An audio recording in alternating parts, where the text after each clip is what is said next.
Good morning everyone. We'll start with class 8 subject social science. We'll start with civics again, chapter 3rd, the Parliament of India.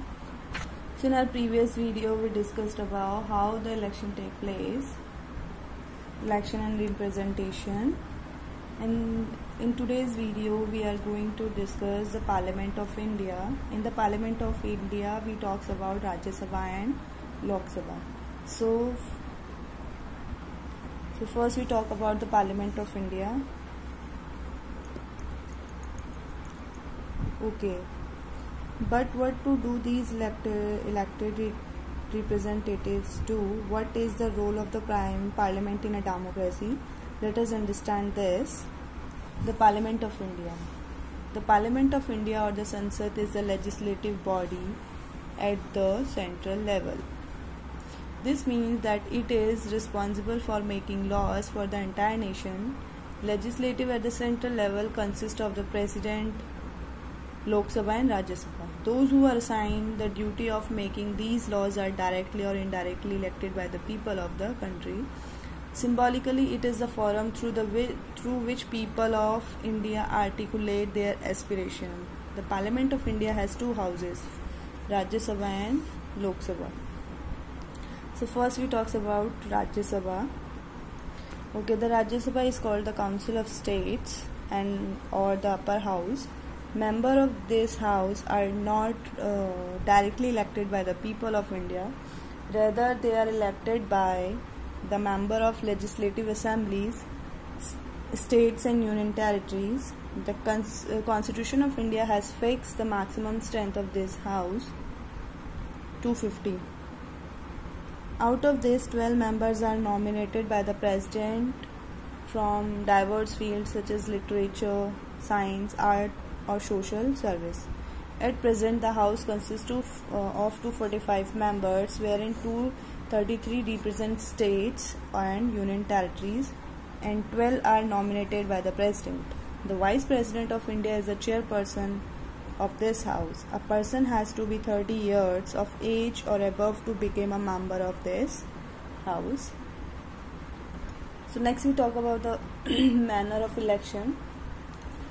The member of election of the Rajya Sabha are elected by the elected member of the Legislative Assembly of each state by means of single transferable vote.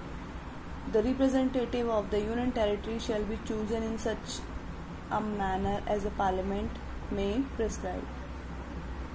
Next we talk about qualification for membership.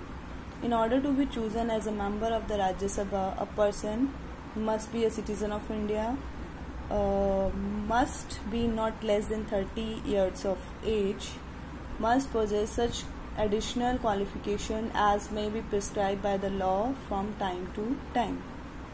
And next we talk about the duration of the house. The Rajya Sabha is a permanent body and is not subject to dissolution. 1/3 of its members retire at the end of every second year. The members of the Rajya Sabha are elected for a term of 6 years. So next we talk about the power and function of the Rajya Sabha. First, legislative power. All bills other than money bills can originate in the Rajya Sabha. Next is financial power. A money bill can only originate in the Lok Sabha. After a money bill has been passed by the Lok Sabha, it is sent to the Rajya Sabha for its recommendation. The Rajya Sabha must return the bill to the Lok Sabha within a period of 14 days along with its recommendation. Thus, in financial matter, the Rajya Sabha has an advisory role. Amending the Constitution. A bill to amend the Constitution may originate in either house. A bill amending the Constitution should be passed by each house of the Parliament. And last is special parts of the Rajya Sabha. The Constitution recognizes the Rajya Sabha as the house representing the state of the Indian Union. It therefore enjoys some special powers which are not given to the Lok Sabha. One such power is that it may, in the national interest, declare by a resolution that the Parliament should make laws with respect to a matter in state list. Another special power enjoyed by the Rajya Sabha is that it may declare that the creation of new all in India service is in national interest. Thereupon the Parliament may be law create new services. So there is a question regarding your home assignment. First is explain the role of the Election Commission of India. Second, define Rajya Sabha in briefly. Thank you.